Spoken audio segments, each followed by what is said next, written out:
শুরুতে একটু ক্ষমা চেয়ে নিই আপনাদের কাছে। একটা খবর কনফার্ম করতে করতে অনেক দেরি হয়ে গেছে, তার জন্য আমি 7টায় ভিডিওটা আপলোড করতে পারিনি।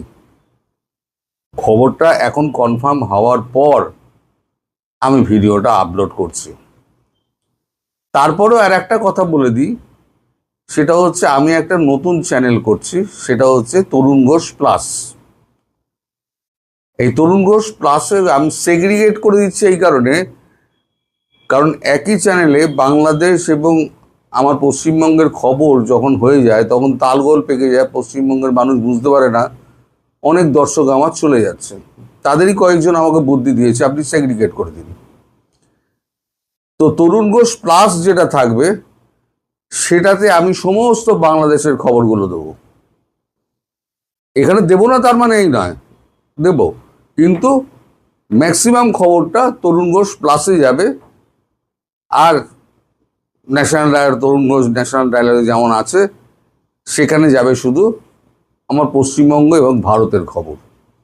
তাহলে কারোর মনে কোনো সন্দেহ থাকবে না, বিভ্রান্তিও থাকবে না।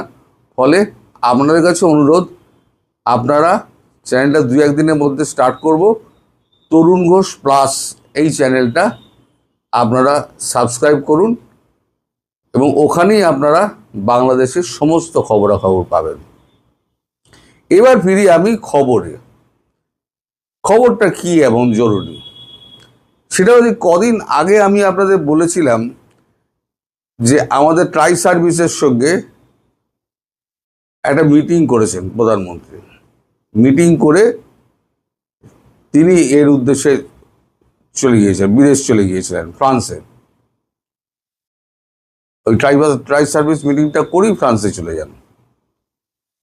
উনি দায়িত্ব দিয়ে গেছিলেন, তখন বলেছিলেন রাজনাথ সিং এবং অমিত শাহের ওপরে।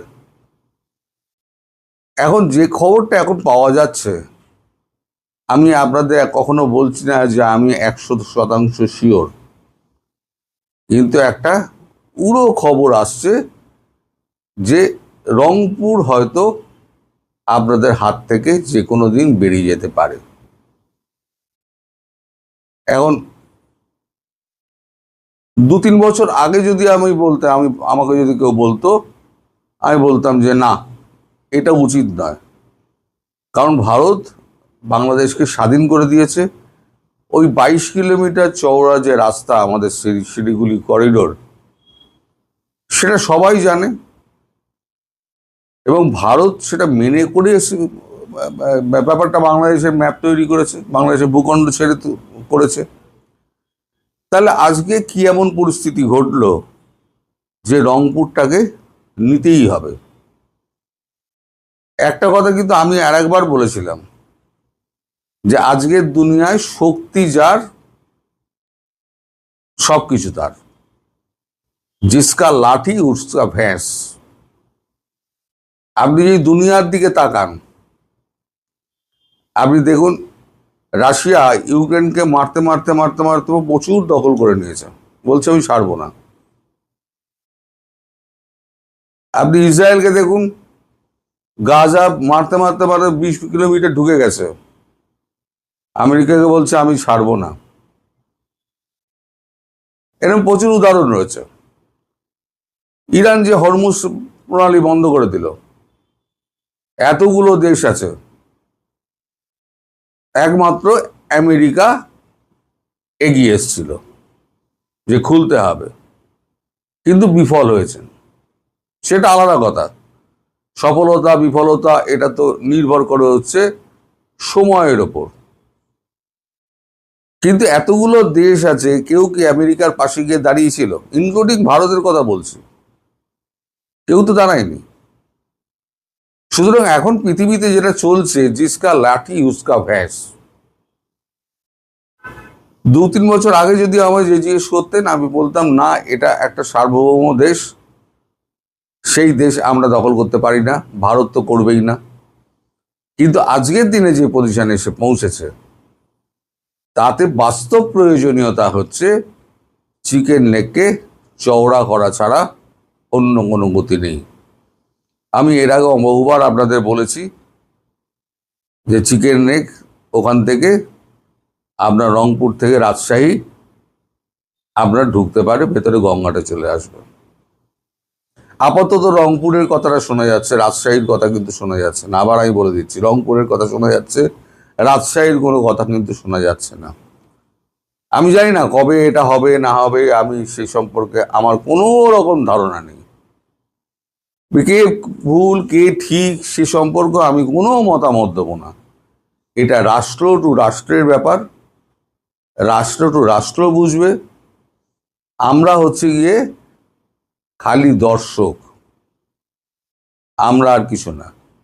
আমরা বড়জোর আমরা আমাদের মতামতটুকু দিতে পারি যে কোনটা হওয়া উচিত কোনটা হওয়া উচিত নয়। কিন্তু সব মতামতই যে সব সরকার শুনবে তার তো কোনো গ্যারান্টি নেই। আর ভারতবর্ষের যখন সার্বভৌমত্ব সংকটের দেখা দিয়েছে, যখন চিকেন নেকের দিকে আপনারা সৈন্য সমাবেশ করছেন, আমি বাংলাদেশের কথা বলছি, তখন ভারতকে একটা অ্যাকশনে যেতেই হবে। সেই দিক বিচার বিবেচনা করে আমার কানে যে খবরটা, যেটার জন্য আমি দেরি করছিলাম, কানে যে খবরটা এসছে এবং সেটা কনফার্ম করেছি 2-3 জায়গা থেকে, না হলে এই খবরটা আমি করতাম না। চাঞ্চল্যকর খবর, আমি দুম করে একটা বলে দিলাম, কিন্তু আমি বলছি না কালকেই হবে বা পরশুই হবে, এরকম কোনো টাইম ফ্রেম আমি বলবো না। কিন্তু কথাবার্তা শোনা যাচ্ছে এবং এটা বাস্তবায়নের দিকে আস্তে আস্তে কিন্তু যাচ্ছে। আমি এটাও বলেছিলাম যে আরও 4 ব্যাটালিয়ন আমাদের সৈন্য গিয়েছে, তার মধ্যে 2 ব্যাটালিয়ন প্যারা এসএসএফ। আমি এটাও আপনাদের বলেছিলাম। আমি কথাগুলো কিন্তু বলে গেছি, নিরন্তর বলে গেছি। আপনারা যতই আমায় পাত্তা দিন বা না দিন, আপনারা হাসি ঠাট্টা করেন, সে আপনারা করতে পারেন। আপনারা দর্শক, আপনাদের বলার হাজার রকম রয়েছে, অধিকার রয়েছে। কিন্তু আমার বলার কথা আপনারা ইনফরমেশনটা দেওয়ার, আমি আপনাদের ইনফরমেশনটা দিলাম। এবার আপনারা ভাবনা চিন্তা করুন, আপনার সরকারকে বলুন যে এই জিনিসগুলো, এই উত্তাপ না বাড়াতে। উত্তাপ যত বাড়াবেন উত্তাপ তত বাড়বে। পাকিস্তান আবার একটা নতুন আব্বা পেয়েছে, সে আব্বা হুজুরকে নিয়ে পাকিস্তান খুব ব্যস্ত। আজকে এইটা করতে করতে আর ওটা আমি করতে পারিনি। এখন ওই খবরটা আমি কালকে করব। আজকে রাত্রিবেলা এটা ছেড়ে দিয়ে আমি ওই খবরটা কালকে করব। তবে আপনারা এই খবরটা আপনাদের জানানোর জন্যই আমার এই দেরি করে আসা। আমি আবার মার্জনা চেয়ে নিচ্ছি এবং সবাইকে আবার বলে দিচ্ছি যে তরুণ ঘোষ প্লাস, সেখানে কয়েকদিন বাদে আমি বলে দেবো, সেইখানে চ্যানেলটা খুলবো, সেখানে সমস্ত বাংলাদেশের খবরগুলো আমি দেবো। ভালো মন্দ যাই হোক না কেন, যেটা এখানে বলি ওখানে বলবো। আর এখানে শুধু পশ্চিমবঙ্গ ও ভারতের খবর করব এবং ওয়ার্ল্ডের খবর করব এই চ্যানেলটাতে। এই তরুণ ঘোষ ন্যাশনাল ডায়ালগে এই খবরটাই করব, এই চ্যানেলটাই করব।